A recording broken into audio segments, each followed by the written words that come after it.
Bom dia, queridos amigos. Que a paz de Jesus nos envolva em vibrações de harmonia, convidando a todos a elevar o seu pensamento a Jesus, aos espíritos amigos que têm nos acompanhado durante todo esse período do Evangelho, para que possamos refletir na lição de hoje. Iniciando o capítulo 23º, Moral Estranha, odiar os pais. Como nas suas pegadas caminhasse grande massa de povo, Jesus, voltando-se, disse-lhes: Se alguém vem a mim e não odeia seu pai, a sua mãe, a sua mulher e seus filhos, a seus irmãos e irmãs, mesmo a sua própria vida, não pode ser meu discípulo. E quem quer que não carregue a sua cruz e me siga, não pode ser meu discípulo. Assim, aquele dentre vós que não renunciar a tudo que tem não pode ser meu discípulo. Lucas, capítulo 14, 25 a 33. Aquele que ama seu pai ou a sua mãe, mais do que a mim, de mim não é digno. Aquele que ama seu filho ou a sua filha mais do que a mim, de mim não é digno. Certas palavras, aliás, muito raras, atribuídas ao Cristo, fazem tão singular contrastes com seu modo habitual de falar, que instintivamente se lhes repere o sentido literal, sem que a sublimidade da sua doutrina sofra qualquer dano. Escritas depois de sua morte, pois que nenhum dos evangelhos foi redigido enquanto ele viveu, lícito é acreditar-se que, em casos como este, o fundo do seu pensamento não foi bem expresso, ou, o que não é menos provável, o sentido primitivo, passando de uma língua para outra, há que ter experimentado alguma alteração. Basta que um erro se haja cometido, uma vez, para que os copiadores o tenham repetido, como se dá frequentemente com relação aos fatos históricos. O termo odiar nessa frase de Lucas, se alguém vem a mim e não odeia seu pai e a sua mãe, está compreendido nessa hipótese. A ninguém acudirá atribuí-la a Jesus. Será então supérfluo discuti-la, ainda menos tentar justificá-la. Importaria primeiro saber se ele a pronunciou, em caso afirmativo, se na língua em que se exprimia a palavra em questão tinha o mesmo valor que na nossa. Nesta passagem de João, aquele que odeia sua vida neste mundo a conserva para a vida eterna. É indubitável que ela não exprime a ideia a que lhe atribuímos. Nós convidamos os nossos irmãos para que possamos elevar o nosso pensamento até Jesus, para que o Mestre possa nos auxiliar, trazendo aos corações de todos a vibração de mansuetude, de calma, a fim de que possamos refletir nessa lição que nos chama tanto a atenção e que precisamos compreender a finalidade grandiosa desses ensinamentos para que nós não venhamos a perder tempo em discussões que, na verdade, não condiz com tudo aquilo que o Mestre veio nos ensinar. Então, nesta hora, nós pensamos: que moral estranha é esta? De que forma Jesus viria falar para nós odiar os pais, ele que nos ensinou, honrar os vossos pais? E esse capítulo, portanto, que nós estamos lendo, vem falar de uma moral estranha, ou estranha moral, que é justamente o que os espíritos têm nos mostrado das interpretações. Então, nós vamos entender que esse termo odiar, nessa frase de Lucas, se alguém vem a mim e não odeia seu pai e a sua mãe, está compreendido nesta hipótese. A ninguém acudirá atribuí-la a Jesus. Por quê? Porque nós sabemos que todo o amor do Cristo não era para trazer divisões. E nem era também para que nós pudéssemos sentir a força dos sentimentos doentios que muitas vezes ainda carregamos dentro de nós. Os discípulos escreveram o Evangelho de Jesus 30 anos depois da ressurreição, para nos mostrar que as reminiscências de cada um é que foram sendo incorporados nos livros de Mateus, de Marcos, de Lucas e, por último, de João. Então, nós temos a noção clara de que a interpretação que fizeram, muitas vezes, não é uma interpretação correta, mesmo porque nós não sabemos qual foi que traduziu. O aramaico era uma língua muito pobre, então nós não podemos julgar que isso seja uma verdade.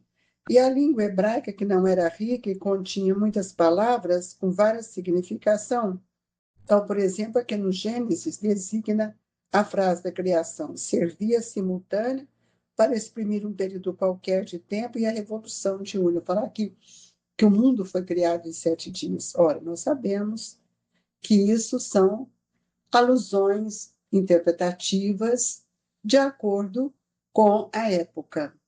Então, nós temos que entender que no nosso movimento divino, esse movimento dos discípulos, do circuito de vibrações amorosas, a vida de cada criatura é uma vida que deve ser consciente.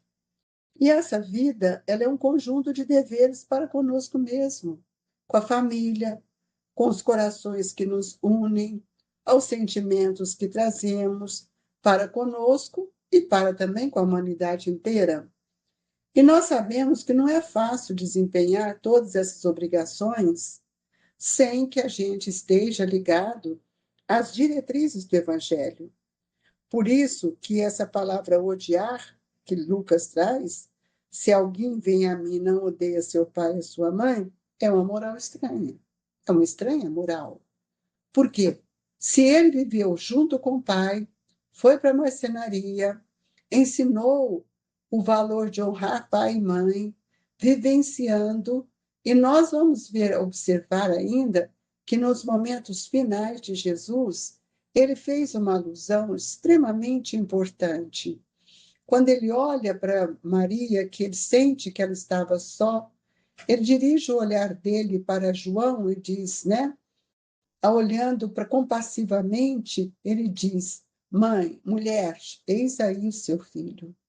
E ele diz para João: João, eis aí a sua mãe, para mostrar a nossa paternidade, maternidade, a nossa irmandade divina. Então, nós sabemos que não é tão fácil compreender e nem desempenhar as nossas obrigações sem que a gente esteja convicto das diretrizes do Evangelho. Então, muitas vezes, nós temos que nos atentar também aos costumes da época e o caráter daquele povo. E quando a gente vai percebendo aqui conosco, ainda neste momento que estamos vivendo, um conta uma coisa para o outro e vai aumentando. Então, de uma língua para a outra, o mesmo termo se reveste de maior ou menor energia. Nós sabemos disso, que, por exemplo, a palavra manga é um fruto, mas também uma manga de camisa.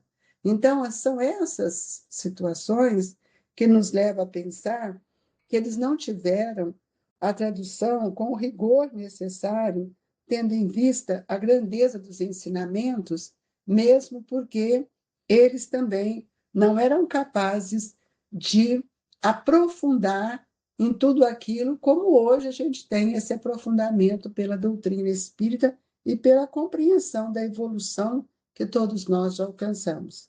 Então, nós temos que, muitas vezes, retificar e não corrigir o roteiro em que nós estamos sendo orientados há muito tempo, retificar a nossa palavra, aos nossos ensinamentos, porque muitas vezes, à medida que eu vou evoluindo, eu vou tomando outro conhecimento, ampliando o meu olhar. Isso aconteceu com os discípulos, né?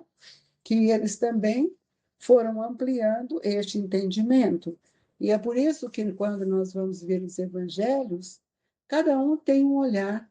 O evangelho de João é um evangelho do afeto, do amor, né? Porque ele viveu mais tempo e ele sentiu assim, na grandeza da sua vida, foi o discípulo que morreu mais velho, a amorosidade de Jesus. Porque para os outros, dever, muitas vezes, era aquilo que eles relatavam. Mateus, por exemplo, é um evangelho bastante descritivo. Lucas já foi informativo, porque foram os discípulos, foi a mãe de Jesus que foi auxiliando. Então, essas interpretações são naturais, próprio também do entendimento de cada um. Portanto, amigos, queiramos não, a responsabilidade nossa com o crescimento espiritual de cada um de nós é muito grande. Então, nós temos que aceitar todos os impositivos do bem para que a gente possa entender a obediência que nós temos para vivermos dentro dos padrões que o Jesus veio nos ensinar.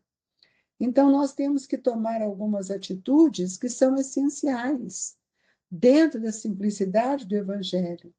E é aquilo que ele nos disse: qualquer que não tomar a sua cruz e vier após mim, não pode ser meu discípulo, afirma-nos o Mestre. Duas atitudes fundamentais recomenda-nos o eterno benfeitor que nos propomos desfrutar em nossa intimidade. Tomar a cruz redentora dos nossos deveres. E como é que nós vamos dar conta? Seguindo os passos de Jesus. Procurando os ensinamentos do Cristo, aquilo que vão nos sustentar. Não adianta ficarmos presos às lamentações, mas é hora de nós compreendermos as oportunidades sublimes que o Mestre está nos trazendo. Sabe por quê, queridos amigos? Não vale a pena sofrer. Sofrer por ignorância é muito triste. Nós precisamos aproveitar todo o sofrimento ou toda a dor para que a gente possa manter-nos mais firmes dentro do roteiro da fé, libertando dos nossos sentimentos, das nossas inseguranças, porque só a fé nos liberta, só a fé nos dignifica, porque a fé, ela é a mãe da caridade, da esperança e da caridade. Mas se eu não for caridoso um com o outro, eu não vou sentir a grandeza do amor de Jesus. Então, é preciso que a gente veja, por exemplo, Kardec faz uma observação no rodapé desse item do Evangelho, que ele nos mostra que o verbo grego exprime ainda melhor a expressão do verbo hebreu. E esse verbo não significa apenas odiar, que Jesus não ia mandar que ninguém fosse odiar os seus pais, porque ele foi o amor, a essência do amor. Por isso, o compromisso nosso com o Evangelho, com os nossos pais, mereceu um capítulo no Evangelho que Kardec nos colocou. E todos eles amaram uns aos outros. E nós vimos aí, o grande exemplo foi que Estevão amou Paulo da forma como ele foi tratado, Abigail também. E o que seria de Paulo se não tivesse Estevão em sua vida?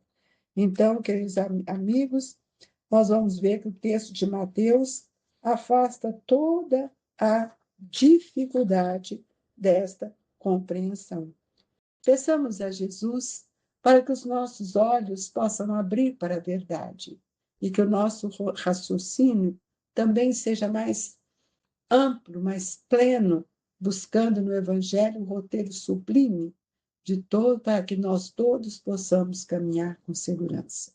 Agradecemos a Jesus e pedimos aos benfeitores que estão conosco nesta manhã que possam nos transmitir o passe, fortalecendo os nossos pensamentos, pedindo aos espíritos que encarregaram da nossa reencarnação, que eles possam nos envolver, intuindo os nossos queridos amigos espirituais que nos auxiliaram nesta reencarnação com o propósito de vencer, de conhecer Jesus de forma reflexiva e objetiva. E nesse momento sublime de interação entre vibrações, rogamos aos nossos benfeitores que além do passe que fluidifica as nossas águas, que a mansuetude, o amor, a verdade esteja sempre no frontispício de nossos pensamentos. Que Deus nos abençoe, que Jesus esteja com todos nós. Recebam, amigos, as vibrações fraternas do Grupo Espírita Esperança e Caridade, Colégio Allan Kardec. Fique com Deus e que assim seja.